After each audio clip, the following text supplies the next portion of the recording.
everyone. I am so excited to have you all here this evening, joining us for a celebration of Gabriella Contestabile's new beautiful book of short stories. I'm Cheryl Benton, and I am the founder of the Three Tomatoes and the Three Tomatoes Publishing. And we were so honored, actually, to publish Gabriella's most recent book. It's a book of short stories. It tells the stories of six women who face their own time of day, a reckoning, and all of the stories are set against some of the most beautiful places in Italy. So welcome, Gabriella, and congratulations.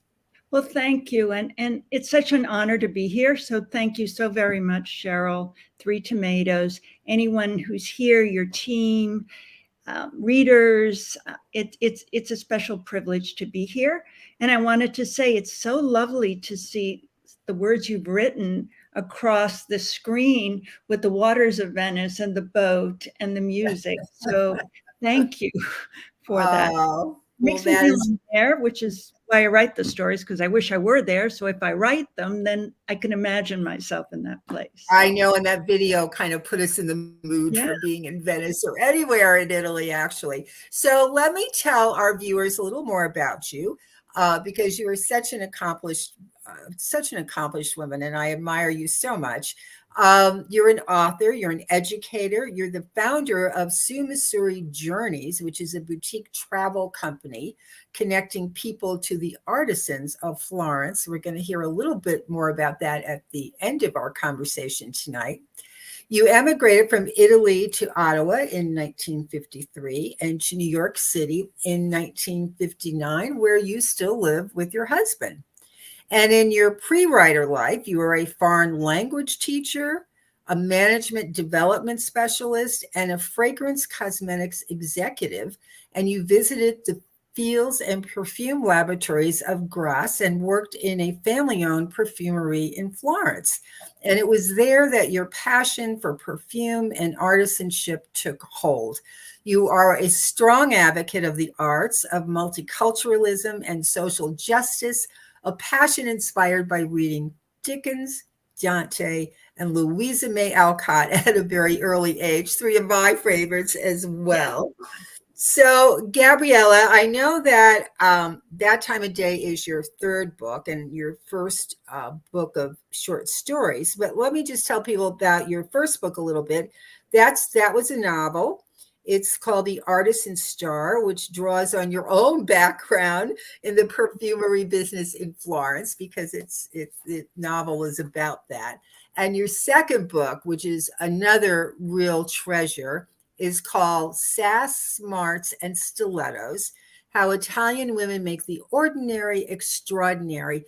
And it's really a wonderful guide for all the rest of us who want to live extraordinary lives and the lifestyle that we so admire of Italians. And now you have your latest book, which, as I said, is a book of short stories. So tell us how the stories came about. I'm really interested in how you decided to do a book of short stories. And then I have some other questions to ask you about. But tell us how that first came about. Well, it came about mostly because of the pandemic. We were restricted. I took a lot of long walks. I love to take long walks. That's when most of my writing ideas come, when I can't sit down with a pen and really make them happen, or at a computer. But that's when, so I would walk and I would reflect. It was a very reflective time. We were taking care of my mother, who was declining rapidly during that time. And I dug up these old stories.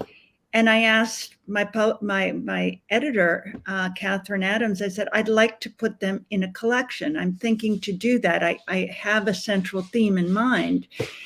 And she said, well, you'll have to take COVID into account, because we're different, the world is different, and you need to rethink them within that mindset. So I went through all the stories. I love rewriting. I know it's when I really discover what the story is going to be about. So That Time of Day, the second story in the collection, which is the anchor story in the collection, was originally the short story, The Artisan Star, and then evolved into the novel. So I had to change it completely. The only thing I kept was the perfumery. I kept Michele's bar. I kept some of the setting, because to me, setting is very important in a story. I always like to take the reader and put her there, put him there in that place.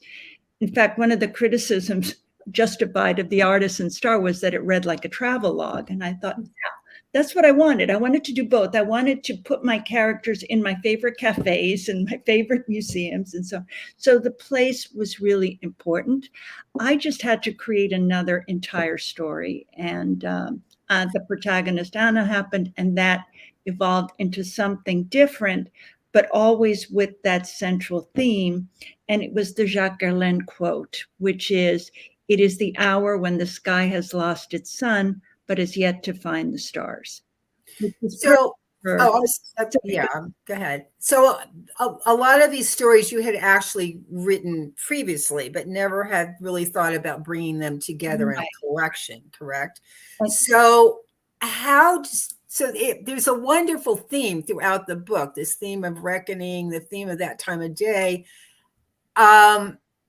So obviously you didn't have this theme in your mind in the beginning because you had written these stories at different times, correct? Right. It was only the theme for The Artisan Star. Right. So then how were you able to so brilliantly bring that theme, bring all of those stories together in that particular theme, this theme of that time of day and each woman having a reckoning? Well, I thought about where we were, the pandemic, meaning everything feels hopeless right now, right? And so and I went back to the Gerlain quote because he came up with that quote when he was standing on the river, on the Seine, on a bridge, and he noticed that as the sky changed and went down, there were all these rich fragrances, and that's where he thought of L'Heure Bleue, his one of his award-winning perfumes, and he had this sensation that something was going to change and something had to change. So the next day, World War I happened.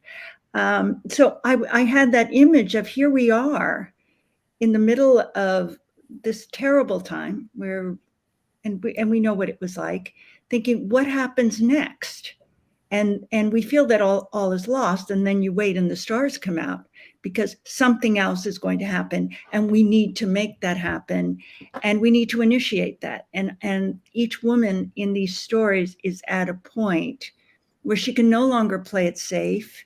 She can no longer rely on comfort or predictability or excuses. She really has to stop dipping her foot in the water, but leap in, so to speak. Well, how would you describe the women in your book, and what lessons do you think there are for us that we can learn from these women as we go through these stories? Oh, first of all, courage is a strong one. I think every single one is more courageous than she thinks she's going to be until she faces that situation. And one that looms large is Nonna Laura in The Fifth Sister, the matriarchal grandmother who has passed away, how her influence still hovers over her daughters and everyone around her. And so she was a primary character, but then also what these women have is a lot of intellectual and emotional curiosity. They like to delve into things. They like to learn. And people comment on the descriptions. The descriptions are being told through their eyes, through their emotions. So these are obviously women who stop for wonder, who really take the time. And I think that I notice quite a bit in Italy, and I notice it here sometimes, but not often enough, where you have this sense of awe if you're looking in front of a beautiful work of art. You don't just take the selfie and walk away. You say, "Oh my God, this is by Artemisia Gentileschi." She was this revered Renaissance woman painter. Look at the way the strokes are. Look at the Michelangelo. You're standing in front of a Michelangelo. Really take that in and say, "My God, I'm so fortunate." or a beautiful sunset, or a great meal with friends. So that ability to sink into the moment and be in the moment. They try to get away from it a little bit. So you have that with Claudia, who's preoccupied with her work. Lindsay's also the same thing. So you see that as they gradually come back in. They also, I think, have, and I've written some things down, ability to forgive, the ability to get past, to form friendships with people who are different from themselves, and also the ability, I always say one lesson is be the person in the room who brings everybody up. Be the person who always has the kind word to say to make that person feel better about themselves. Even if it's a person that you don't like, it doesn't matter. Every single one of us is wired differently. We all have our fears and painful moments inside. We don't know what that is. We don't know what another person is going through. And I thought that was very true of the mother in green apples, where she missed the signs for her son. And eventually, through guidance from her son, who's the key character, towards her father, she begins to understand that. And it's the same in Snapshots. And I don't want to give it all away, but all those women are able to make the transition, and they're very courageous, even when they think they can't. You know that Lindsay's going to do that walk. There is no way she won't do that. So I think those are the primary lessons there. Well, you're wonderful, and Gabriella, I think your own sensitivities to the world and your ability to really, as you said, pause. And I'm so glad you brought that up, because we do live in a world of where we tend to be very frenetic, and we're running around and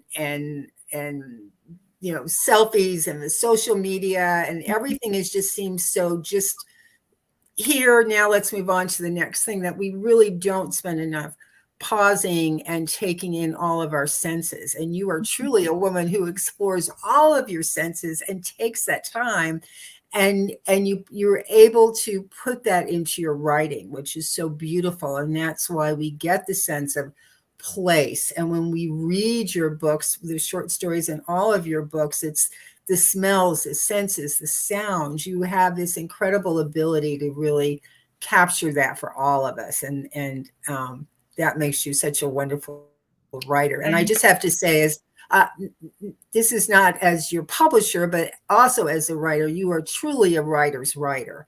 And you're one that I just enjoy savoring every single word of what you write. You have just an incredible talent. We're just so grateful that you have to just keep writing. That's the other thing I want to say to you. So now what I want to do is I want to bring in some friends and fans of yours, and we're going to do something a little different tonight. We're going to kind of turn the tables, because usually we ask the authors to do the readings, but tonight we actually want to have some of your friends and families to act families. I shouldn't say family; they're not family. Friends and fans to come in now, and they're going to do some of the readings tonight, which I think make it special for you too, because it's one thing to read your own work, but it's such another thing to have other people say your words, and we're about to do that. So we have Francine Katzman, we have Suzanne Harvey, and we have Joan Pagano. And we're going to start with Suzanne, who I hope can hear me. We're having a little bit of technical difficulties earlier, but Suzanne is a longtime advocate for the empowerment of women and girls through the UN, Friends of the UN, and Peace in the Streets Global Film Festival. And Suzanne, you wrote a really beautiful endorsement for Gabriella's book that really captured the essence and the heart and soul of her stories. So can you read us the endorsement that you wrote that's actually in the beginning of her book?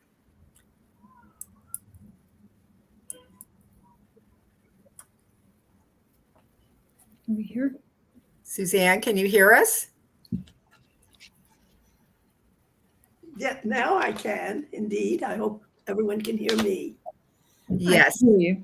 That time of day is a lyrical homage to Italy, following each story's protagonist in a life-defining moment as she reunites to Italy or to her Italian heritage. So perfectly does Gabriella bring to life all of the five senses: sight, sound, smell, taste, and touch, so much so that I could actually taste the mouth-watering foods as described. That time of day is perfect for a summer day at the beach or for a wintry evening cuddled up by with your favorite pet and drink. Thank you. And Thank you, Susan. I have talked about this and said this because I think each story does say so much about a strong woman who is meeting a certain challenge and how she overcomes or how she faces a challenge. And the piece that I would like to read is just really exemplifies the meaning of reconnecting and maybe how it's done. The story, or novella as I call each of these stories, is That Time of Day. Ivana got on her bicycle and pointed up at the Duomo. She winked at Anna. Around and above the cupola, brushstrokes of lavender, amber, and gold mixed with the renegade whiff of cypress, a celestial nod to me. The Duomo had been stalking her for decades, everywhere, across oceans too, and now it had placed itself where it had always intended, in the center of her world forever. Even a flight back to London wouldn't change that. But again, I think that is showing a woman who had recently lost her, trying to go back to Italy just to find, and said earlier, she said, my town, Florence isn't. But she went to Florence just to, ostensibly to pick up some perfume. Yes, yes. And she went and found so many of the mothers, and really she is connecting to that.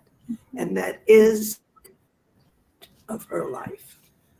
And thank you, Gabriella, for writing such a beautiful story. Thank you so much, Suzanne. Thank you. Thank you very much.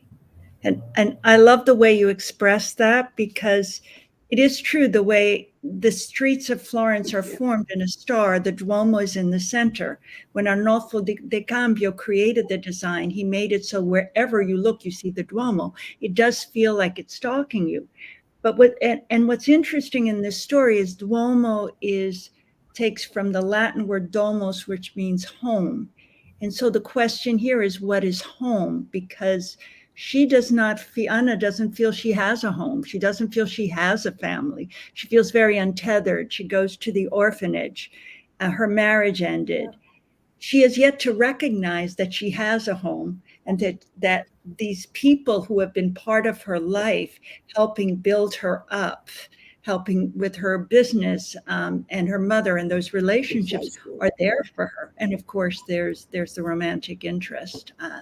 So she really and that's juxtaposed against the poor homeless people outside, and the idea of migrants and refugees, and the whole concept of what home means to a person and the importance of it. So that was, yeah. Thank you for. And another thing, another point that was of interest to me, or of special interest, I say, I've been to Florence many times and have had close friends there. And so as you were describing this beautifully, I could see the places. Good. So that was a special treat for me. Yeah. I want to be there every day of my life, so that's why I write. Well, thank you. Thank you, Suzanne. So we're going to move on to our next guest reader, which is Francine Katzen. Francine is an advocate for parents who have children with drug addictions. She's an avid reader of books, She's in several book clubs. I don't know how she keeps up with them all. And she loves to promote authors on her social media, which I so appreciate. And she's also a one of the book reviewers at the Three Tomatoes. So, Francine, tell us a little bit your overall impressions of the book, and then I know you have a story that you want to read a piece from too. Well, thank you for having me this evening. And Gabriella, I loved your book. I love reading about strong women overcoming adversity, hard times. And I felt like with this book, I could resonate with several of these situations. And I felt like I was in Italy. I mean, the descriptions, the talking about home, the everything was just brilliant. So, my story is Green Apples. It's about a woman that has a son that actually loves green apples, and he is needing to go into rehab. And also happening in her life is her father goes into the hospital, and she's afraid that he's not going to come out. This this kind of touched me too, having a mother that went in the hospital and has gone into a nursing home. So this kind of hit home for me. So I would like to read a little bit from your book. He needs to go to rehab as soon as possible, said his physician. Tim wants to die, it's apparent. Last night he almost overdosed. He sneaks out to meet a man. The man gives him tainted pills. Tim thinks this is all he deserves from life. He's ashamed of who he is, which is why he doesn't defend himself when he comes home. I remind him of the rules, but like my father, he doesn't care. So when I read that, I could relate to her having taken my own daughter to rehab. And I was thinking about her and all that we went through for the same thing. And, she has her dad's in the hospital and she's taking her child to rehab. I mean, that's a lot on anybody's plate, I think. So that really kind of touched me. And I was really reminded of a time when I went through the same thing. Mm. And, as I said then, and I will say again today, adversity makes us stronger and better and more compassionate. Yeah. And I hope that's what I have become, and not judgmental like I was before. Yeah. And I think if we can all lead by example like this with this beautiful book, we can all learn something. Thank you so much for that, Francine, because that last phrase is really what it's all about. Mm-hmm. It's becoming compassionate and not judgmental. And it very much follows the theme of the story, which is forgiveness. There are three main characters. Can they forgive one another, and can they forgive themselves? Because that's the only path forward. It's in what I wrote it in first person because I don't know it afflicts so many people. And especially nowadays, we're reading about the fentanyl issues and so on. But the mother and the grandfather don't have a name. Timothy has a name because he is the center, really. He's really the shapeshifter. And it's interesting to note that the mother has some resentments towards the father because he is verbally abusive towards her mom. But she didn't raise her son that way. She very carefully raised Timothy to be a kind, sensitive young man. And there is a bond between him and the grandfather. And when I was writing it, I was thinking about an Italian film, may have been by the Taviani brothers, where this family comes for the grandmother's funeral. And everyone's got their own stuff going on. They're distracted. The only two people who figure it out are the child and the grandparent, because those are the two periods of our lives when we are the most genuine and we are the most real, when all that other noise is removed. So Timothy really became like a beacon inside this story. And the mother has to learn to forgive herself for missing the signs, for judging rather than trying to understand. And the son is guiding her there, and he has to be able to forgive her And the father has already made his peace. In other words, she has finally forgiven his father because, due to Timothy, she's there with her father those last time, and she's finally listening to him the way her son did, which she never did because she was always too busy. There was always something else. So all of that comes together, and it is the shortest story in the book and the one where I left the most amount of questions. And I'm glad I did that, because there are too many people in this world who are suffering because they're not understood. And instead of reaching out with compassion and understanding, I know I do this myself, tend to judge. And so thank you, Francine. You captured You're welcome. it You're perfectly. welcome. I think the main thing is when we learn to forgive ourselves, then we openly forgive others. And we, as I say, it takes all kinds to live in this world, and we have to be non-judgmental. We've got to be compassionate and caring for others. People are humans first. They all deserve respect and love and kindness. And that that's- forgiveness is hard. But that's why It it's is. so powerful. I know. I went through it, but I'm Yeah. got on the other side. So No, that is such a beautiful message for the times that we live in these days. Forgiveness and compassion. I can't think of two better words right now. So now we're going to move over to our next reader and super fan of yours. And this is Joan Pagano. Joan is a fitness guru and owner of Joan Pagano Fitness. She's a noted expert in bone health and exercise to prevent and help osteoporosis. And she's another avid reader, and she's another one of our Three Tomatoes book reviewers. So welcome, Joan, and give us a little overview of how you felt about the book. And also, I know that you have picked a piece from one of the stories as well. Yes, first of all, thank you for having me tonight. I'm really honored to be here with all of you. And Gabriella, congratulations to you. What an accomplishment. What a wonderful, wonderful accomplishment that came out of COVID. It's really something to be proud of.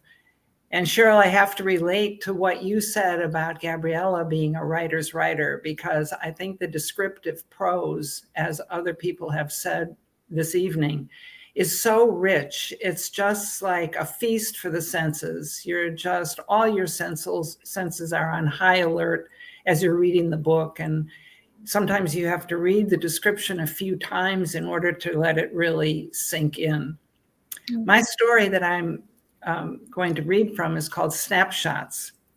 And it's about a woman by the name of Lindsay. As a young woman, she walked the uphill trails of Cinque Terre with her dear friend Roberto, who was battling AIDS, and requested her to record the hike for him with snapshots, which is where the name comes from.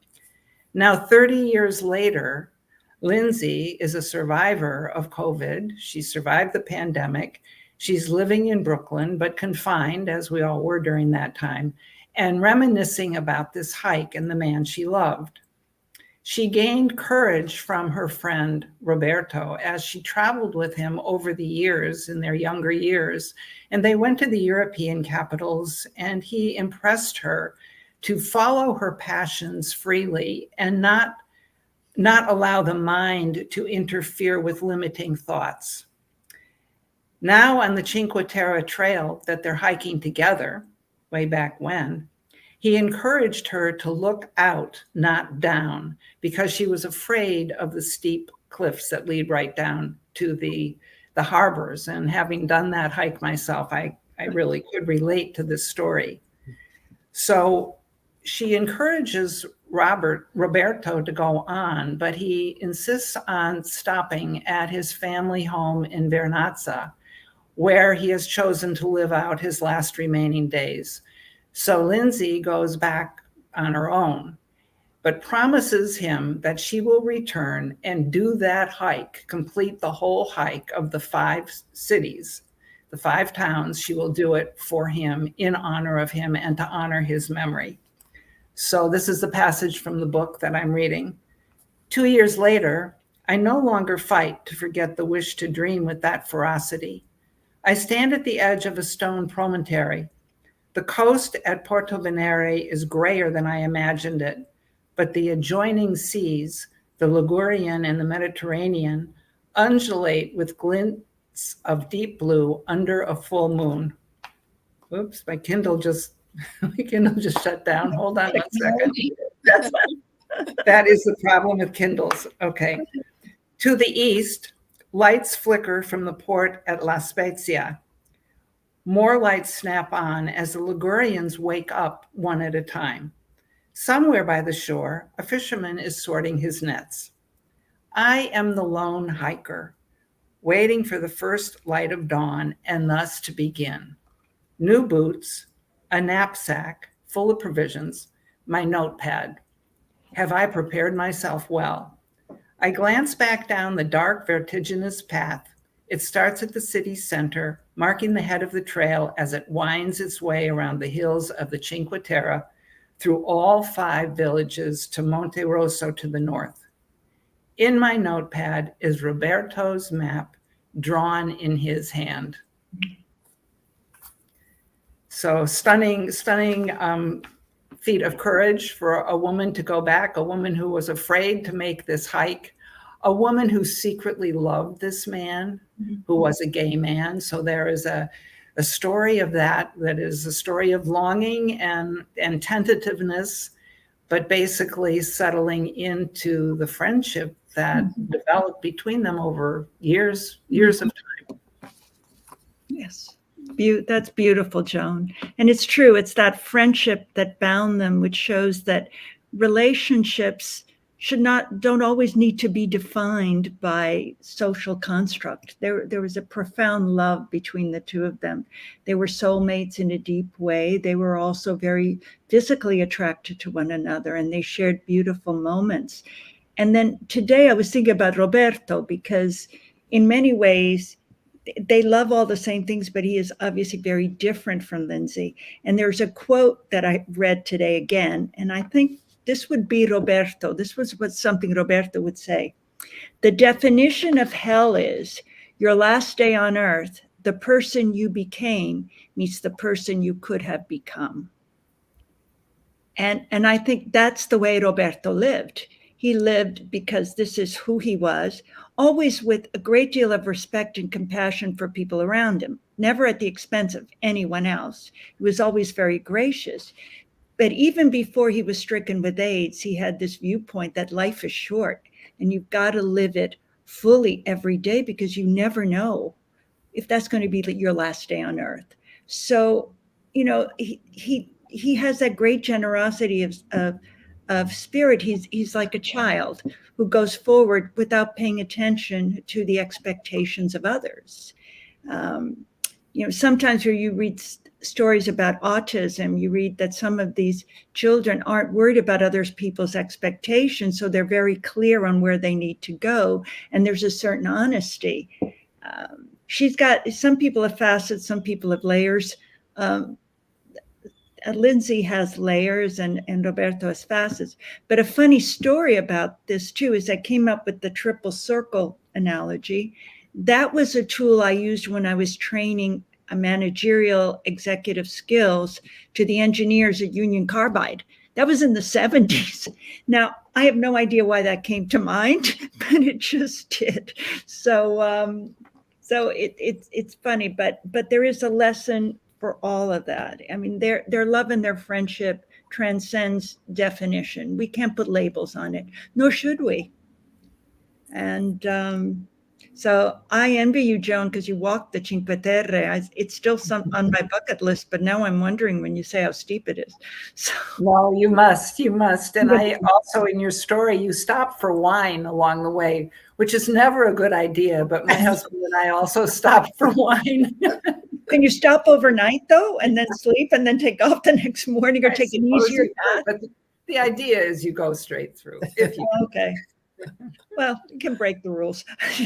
Well, that was wonderful. So, Gabriella, one of the things I love hearing you talk about your book, because the reason that your characters are so full and real to the readers is because very clearly they're very real to you. And I love hearing you talk about them and in all of their fullness. So I want to ask you, because I know this has happened to me with a couple of novels that I've written. Do your characters come to you at different times? Do you ever dream about them? Do you carry them forward? All those things. I think characters seem to go on their own after a while. Yes.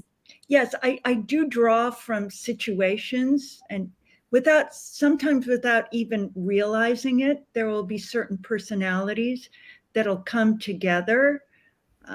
Anna, for example, is probably of a composite of 3 or 4 people.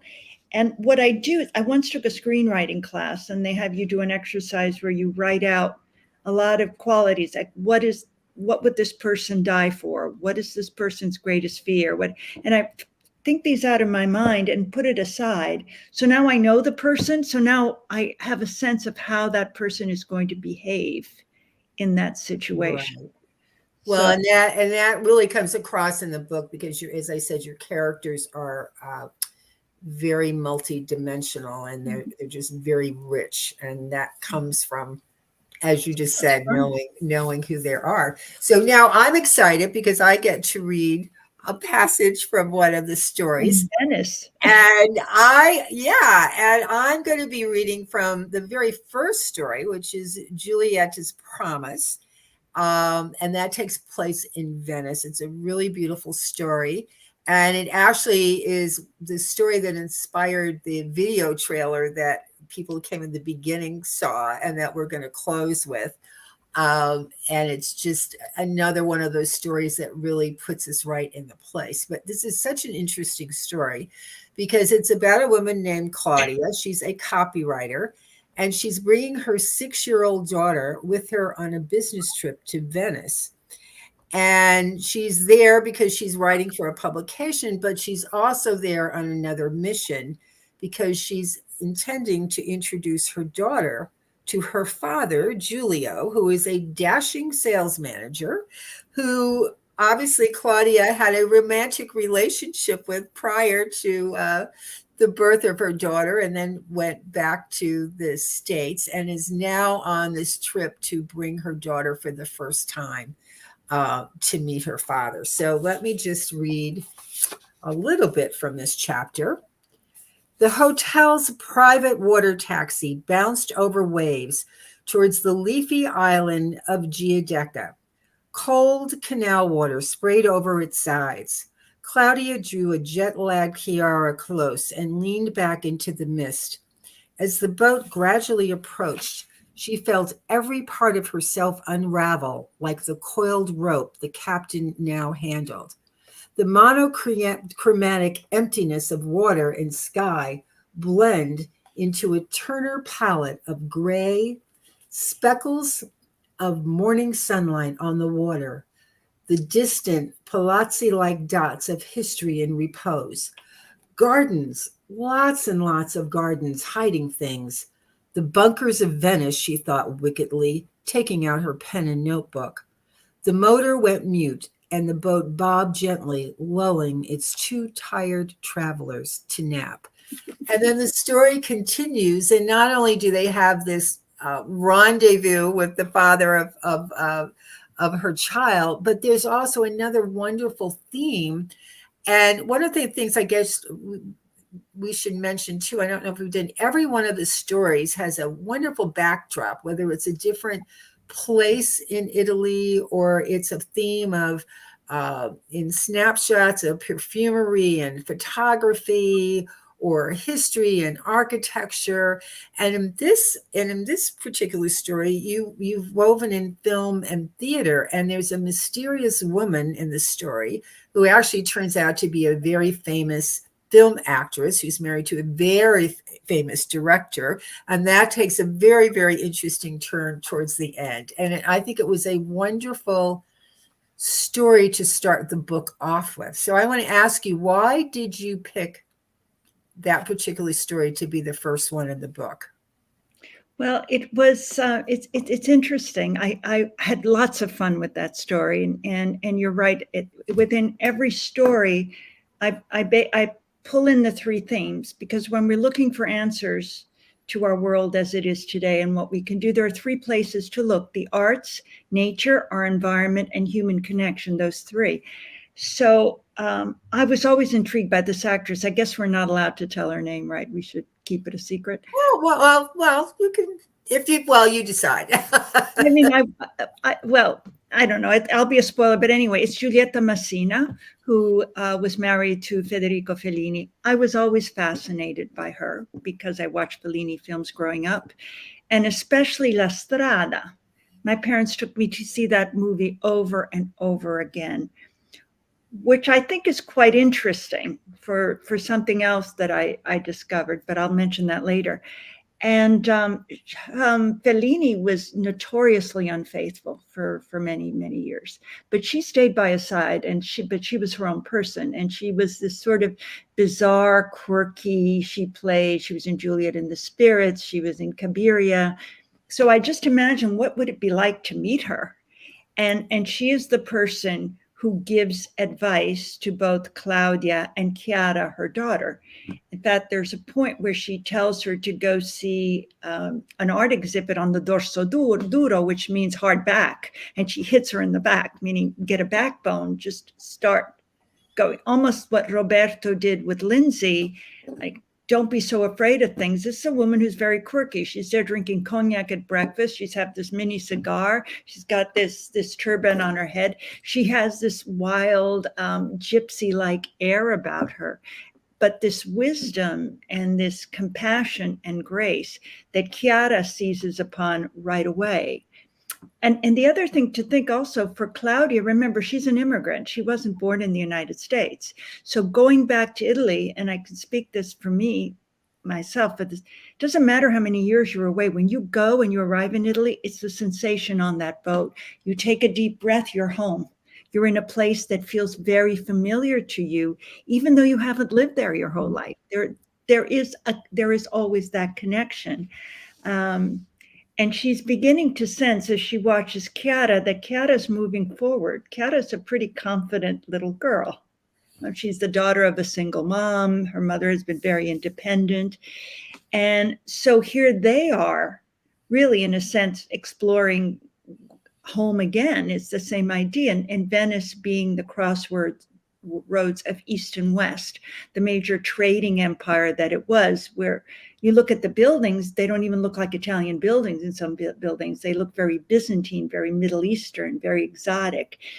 And then also what Giulietta points out, which are the merchants, the street merchants, the refugees that are moving about, and the presence there.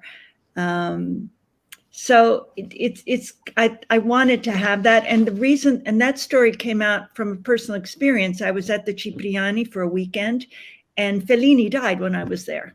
So I had to write a short story for my class, and I wrote that one. Well, that was great. But it had, reiteration since then. It's changed quite a bit since that time. But that really was what that was about. It's the many roles. Beautiful story. So, Gabriella, I want to give you a chance to read a little bit from your book, Sure. and this is very special because I know you had finished the book. In fact, when I first started to talk to you about publishing the book was done, and then you said. And then you and your husband went on a trip to Italy shortly after that. And you came back and you said, I think I have to have an epilogue. And you told me this story of what happened, a particular story, what happened when you were on your trip to Italy. And you asked me what I thought. And I said, you absolutely must include this in your book.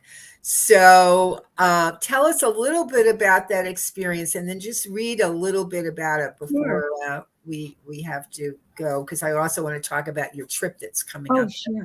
Everyone to hear about too. Oh, absolutely. I want to go on. Yes. Absolutely. This is, my writing has evolved for what I have to say that I had expected to be enchanted by Sicily. But it really grabbed me in a very meaningful way. And I go back just briefly to when I wrote The Fifth Sister after taking a class on memoir and understanding our ancestors and reaching out to ancestry with Eddie Junta, who may even be on this conference. But I didn't expect to fall in love the way I did. And one day we were in Syracuse and we went to the archaeological park and we went to the Greek theater. And then as we descended the Teatro Greco, we made our way to this teardrop shaped cave that's called Dionysius' Ear. And it's called that because the Emperor Dionysius liked its acoustics are otherworldly almost. You can hear everything. And the legend is that Dionysius liked to listen so he could make sure his slaves were not sneaking out. And so he would know exactly what they were doing. So we walk into the cave and there's just a little bit of light at the very top. But at a certain point, we're in the cave. It's totally dark.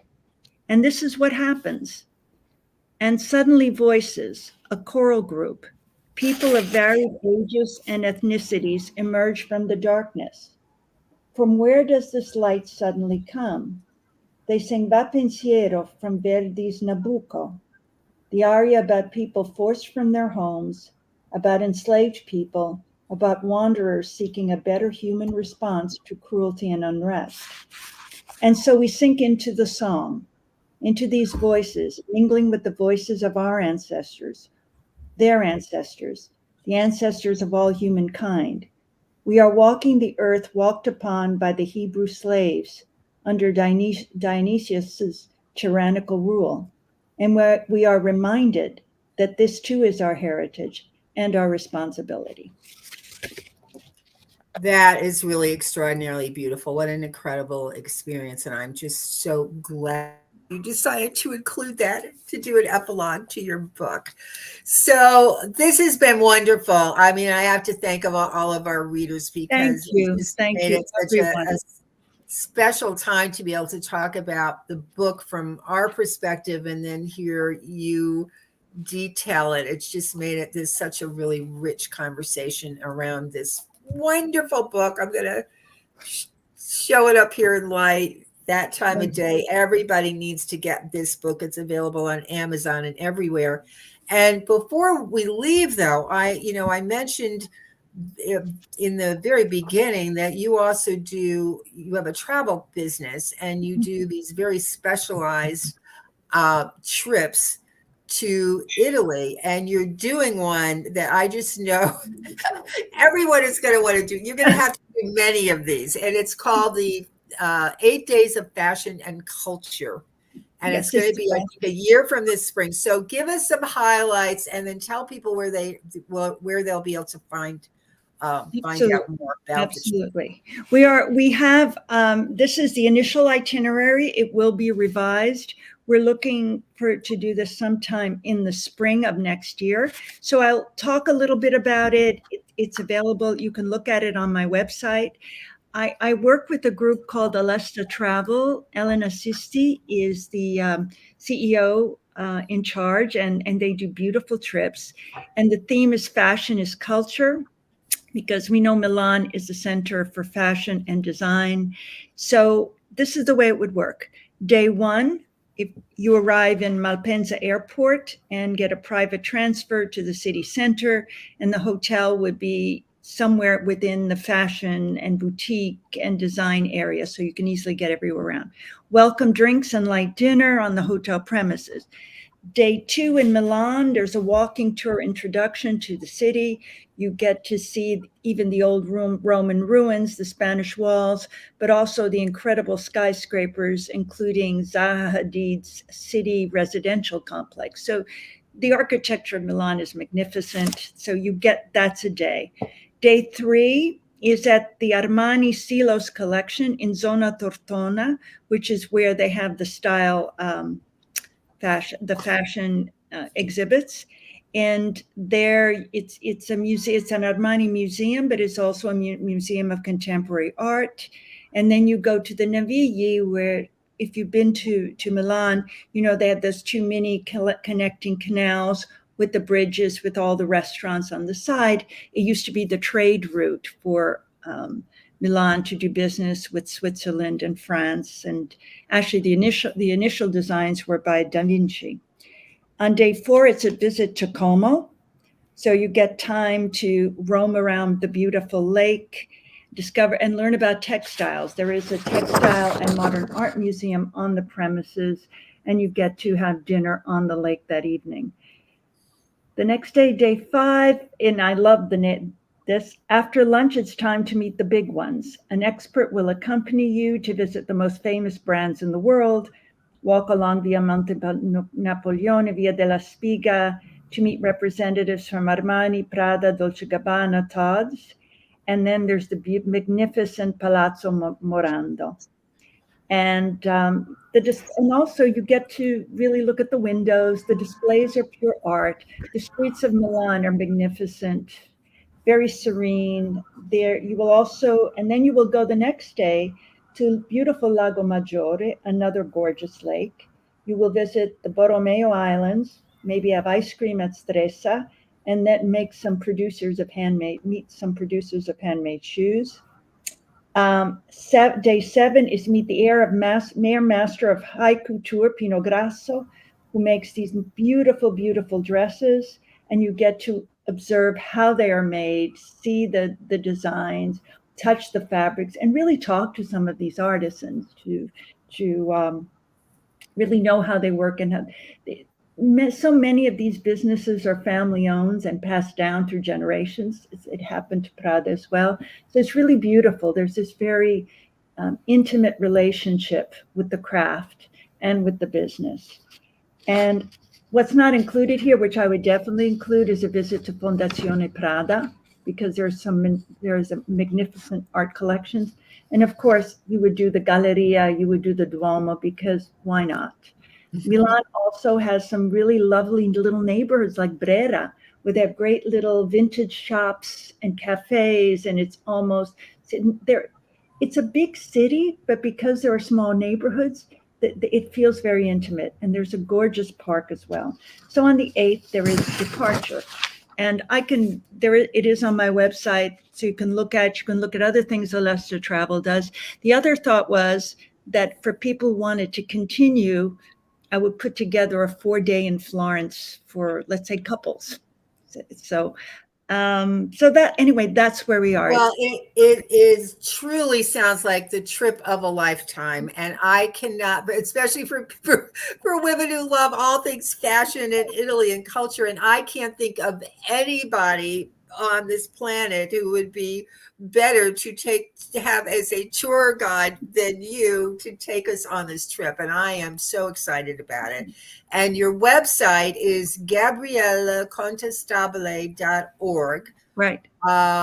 We will put that in the comments, and anyone who's listening or has comments, if they want to know how to find out more, just leave that in the comment box, and I will make sure that we reply to you, because that's going to be extraordinary. Just one comment about the trip too. I know we mentioned all the big fashion houses because you do want to see that, but Milan is a treasure trove of design, and I have some very dear Milanese friends. One in particular who knows exactly where do you go to buy the nicest trousers, if you want to buy beautiful, and they don't have to be the name designers. There are places to go where you can get beautiful, stylish things at a much better price, but still good quality and still very Italian. So it's like you go to the museum first, and then you decide. And right.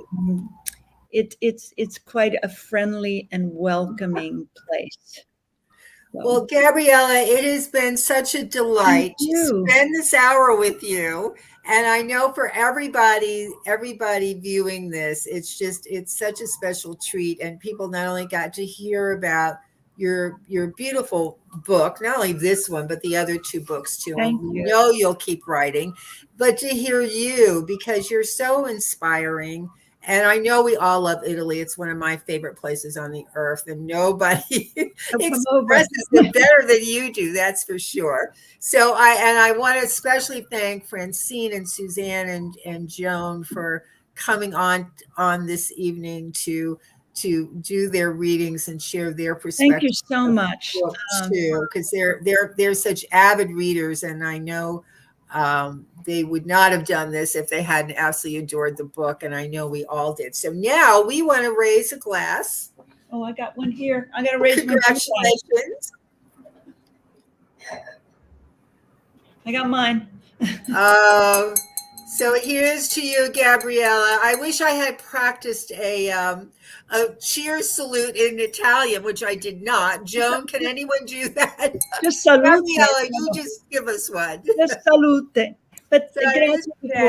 thank you for And the I'm going to thank all of everyone you. for joining us. This has been a delightful evening. We're going to close with the beautiful trailer that shows a little bit of Venice. And we just thank everyone for being here this evening. Thank you, everyone. Thank you to everyone who participated. Have a All right. beautiful evening. Ciao. Chin chin. Buonasera.